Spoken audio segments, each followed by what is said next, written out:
ಮೊದಲ ಬಾರಿಗೆ ಚುನಾವಣಾ ಕಣಕ್ಕೆ ಇಳಿತಾ ಇರುವಂತಹ ಡಾಕ್ಟರ್ ಮಂಜುನಾಥ್ ಡಾಕ್ಟರ್ ಈಗ ಸಂಪರ್ಕದಲ್ಲಿ ಇದ್ದಂಗಿದೆ. ಅವರ ಮೊದಲನೇ ಇದನ್ನು ತಿಳ್ಕೊಂಬಿಡೋಣ. ನಂತರದ ದಿನಗಳಲ್ಲಿ ಅವ್ರ ಬಗ್ಗೆ ನಾವು ಹೇಳೋದು, ಜನಗಳ ಬಗ್ಗೆ ಅವ್ರು ಮಾತಾಡೋದು ಇವೆಲ್ಲ ಕಾಮನ್ನು ಇನ್ನು ಮುಂದಕ್ಕೆ ಹೋದಂತೆ. ಡಾಕ್ಟ್ರೇ, ಭಾಳ ಜನ ಸಂಭಾವಿತರು. ವೆಲ್ಕಮ್ ಡಾಕ್ಟ್ರೇ, ನಮಸ್ಕಾರ. ನಿಮಗೆ ಕಂಗ್ರ್ಯಾಚುಲೇಷನ್ಸ್. ತಾವು ಅಂತಿಮವಾಗಿ ಈ ಕಣಕ್ಕೆ ಇಳಿಯಬೇಕು ಅನ್ನೋ ನಿರ್ಧಾರಕ್ಕೆ ಬಂದಿದ್ದೀರಿ. ಆ ಕಾರಣಕ್ಕೆ ಪ್ರಕಟ ಆಗಿದೆ. That's okay. ಬಟ್ ಸಾಮಾನ್ಯವಾಗಿ ಬಹುಬಲ್ಲವರು ಮತ್ತು ಒಂಥರ ಸಮಾಜದಲ್ಲಿ ಒಂಥರ ಡೀಸೆಂಟಾಗಿ ನಮ್ಮ ಪಡೆ ನಾವು ಇರೋಣಪ್ಪ ಅಂತ ಅಂದ್ಕೊಳ್ಳೋರು ಅಂತಾರೆ, ಒಂಥರ ಹೇಸಿಗೇರಿ ರಾಜಕಾರಣ ಅನ್ನೋದು ಅದು ಗಲೀಜ್ರಿ ಅಂತ ಅನ್ನಿಸ್ತಾರೆ.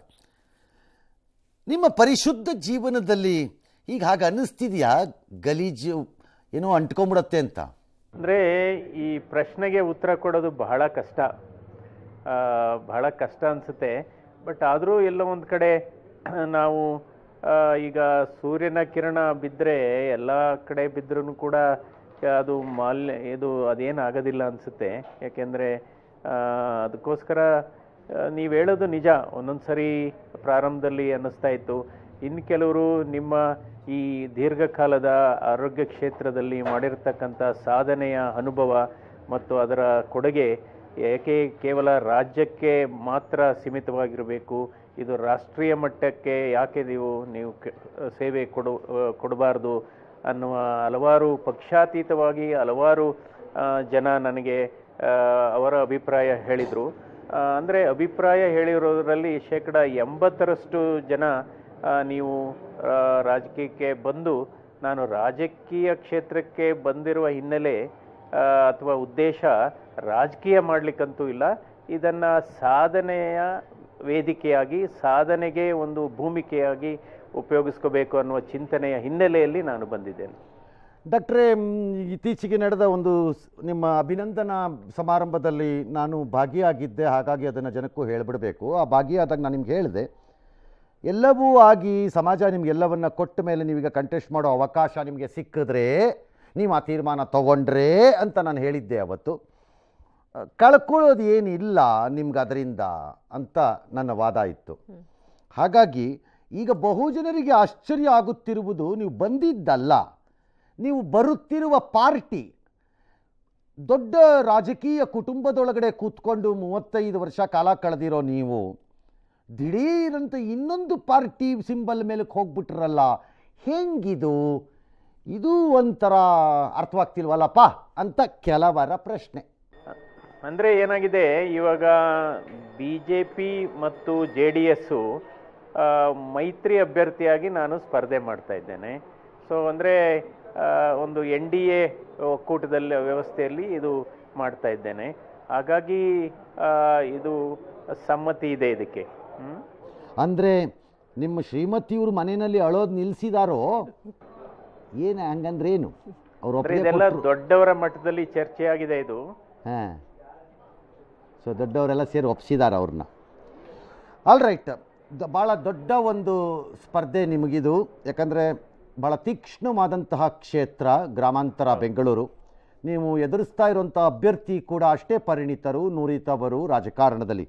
ಹಾಗಾಗಿ ಜನ ನಿಮ್ಮಿಂದ ಈಗ ಬಯಸಬಹುದಾದ ಬದಲಾವಣೆಯ ರಾಜಕಾರಣ ಏನು ಮತ್ತು ಅವ್ರಿಗೆ ಹೇಳೋಕ್ಕೇನಾದರೂ ಇದೆಯಾ ಈ ಜನರಿಗೆ? ನಾನು ಏಕೆ ಬಂದಿದ್ದೇನೆ, ನನ್ನಿಂದ ನೀವು ಏನನ್ನು ನಿರೀಕ್ಷೆ ಮಾಡಬೇಕು ಅನ್ನೋದನ್ನು ಹೇಳ್ತೀರಾ? ಸಾರಿ. ಹೌದು. ಅಂದರೆ ಇವಾಗ ಹಲವಾರು ಯೋಜನೆಗಳು ಬೇಕಾಗಿದೆ. ಇವತ್ತು ನೋಡ್ಬೋದು, ನಮಗೆ ಕುಡಿಯೋ ನೀರಿನ ಸಮಸ್ಯೆ ಇದೆ. ಅದಕ್ಕೆ ಅಂದರೆ ಇದರಲ್ಲಿ ಎಲ್ಲ ಒಂದು ಹೊಸ ಚಿಂತನೆ, ಒಂದು ಹೊಸ ಕಾನ್ಸೆಪ್ಟನ್ನೇ ಕೊಡಬೇಕಾಗಿದೆ. ಬಹುಶಃ ನಾನು ಅಂದ್ಕೊಂಡಿದ್ದು, ಈಗ ಇಂಡಿಯನ್ ಇನ್ಸ್ಟಿಟ್ಯೂಟ್ ಆಫ್ ಸೈನ್ಸು ಹೇಳಿದ್ದಾರೆ, ನಮಗೆ ಮಳೆ ಸುಮಾರು ಬಂದಂಥ ಮಳೆ, ಬೆಂಗಳೂರಿಗೆ ಬರತಕ್ಕಂಥ ಮಳೆಯಿಂದ ಸುಮಾರು 15 TMC ನೀರು ವೇಸ್ಟ್ ಆಗಿ ಸ್ಟಾರ್ಮ್ ವಾಟರ್ ಡ್ರೈನೇಜ್ಗೆ ಹೋಗುತ್ತೆ ಅಂತ. ಹಾಗಾಗಿ ಅದಕ್ಕೆ ಒಂದು ರೇನ್ ವಾಟರ್ ಹಾರ್ವೆಸ್ಟಿಂಗ್ ಅಥಾರಿಟಿನೇ ಬೇಕು ಅನಿಸುತ್ತೆ ನಮಗೆ. ಅಂದರೆ ಪಬ್ಲಿಕ್ ಪ್ಲೇಸಸ್ಸಲ್ಲಿ ಬರತಕ್ಕಂಥ ಈ ಮಳೆ ನೀರನ್ನ ನಾವು ಯಾವ ರೀತಿ ಉಪಯೋಗಿಸ್ಕೋಬೋದು ಕುಡಿಲಿಕ್ಕೆ ಅನ್ನೋದೊಂದು. ಹಾಗಾಗಿ ಹಲವಾರು ಹೊಸದಿದೆ. ಇವತ್ತು ನಾವು ಕರ್ನಾಟಕದಲ್ಲಿ ನಾನು ಸಂಸ್ಥೆಯಲ್ಲಿ ತಂದಂಥ ಆರೋಗ್ಯ ಕ್ಷೇತ್ರದ ಹೃದ್ರೋಗ ಕ್ಷೇತ್ರದಲ್ಲಿ ಬಡವರಿಗೂ ಕೂಡ ಒಂದು ಗುಣಮಟ್ಟದ ಚಿಕಿತ್ಸೆಯನ್ನು ಕೊಡಲಿಕ್ಕೆ ಅವಕಾಶ ಇದೆ ಅನ್ನುವ ದಿಟ್ಟಿನಲ್ಲಿ ಬಹುಶಃ ಅದೇ ಕಾನ್ಸೆಪ್ಟನ್ನು ನಾವು ರಾಷ್ಟ್ರವ್ಯಾಪ್ತಿ ಕೂಡ ನಾವು ಅದನ್ನು ವಿಸ್ತರಿಸ್ಬೋದು. ಹಾಗೆಯೇ ಇವತ್ತು ರಾಷ್ಟ್ರೀಯ ಹೆದ್ದಾರಿಗಳಲ್ಲಾಗ್ಬೋದು, ರಾಷ್ಟ್ರೀಯ ಹೆದ್ದಾರಿಗಳಲ್ಲಿ ಕೆಲವು ನೋಡಿ 13% ಇವತ್ತು ಸಾವುಗಳು ಇವತ್ತು ಆಕ್ಸಿಡೆಂಟಲ್ ಆಗ್ತಾ ಇದೆ, ಅಪಘಾತದಲ್ಲಿ ಆಗ್ತಾ ಇದೆ. ಅಂದರೆ ಅವರು ಎಲ್ಲರೂ ಆರೋಗ್ಯವಂತರು ಇವತ್ತು 13% ಅಪಘಾತಗಳ ಮೂಲಕ ಇವತ್ತು ಸಾವನ್ನಪ್ತಾ ಇದ್ದಾರೆ.